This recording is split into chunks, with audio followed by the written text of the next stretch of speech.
Sometimes devotion doesn't feel like love. It feels like gravity, like being pulled towards something you can't name, can't define, can't even fully trust, yet you keep turning in that direction.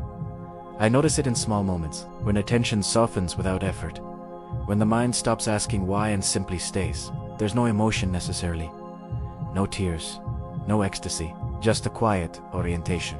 And that's where the Bhagavata Purāṇa begins to appear, not as a book about gods or stories, but as a map of how consciousness naturally bends toward the whole. We often think Bhakti is emotional, singing, crying, surrendering.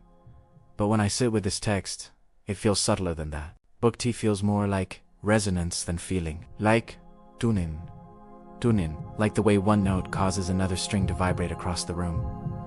The Bhagavata doesn't push belief, it assumes alignment. It assumes that consciousness, when unobstructed, leans toward coherence, toward unity, toward something larger than the fragment we usually call me. I might be wrong, but it feels less like worship and more like physics, as if awareness, when it relaxes, naturally curves toward the source it emerged from. The cosmos in the Bhagavata Purāṇa is alive, not metaphorically, structurally. Planets aren't objects. Time isn't a backdrop. Creation isn't finished. Everything is in relationship. Everything is listening to everything else. And somewhere in this vastness, consciousness appears not as an accident, but as a participating node. The stories of Krishna don't feel like moral tales when seen this way.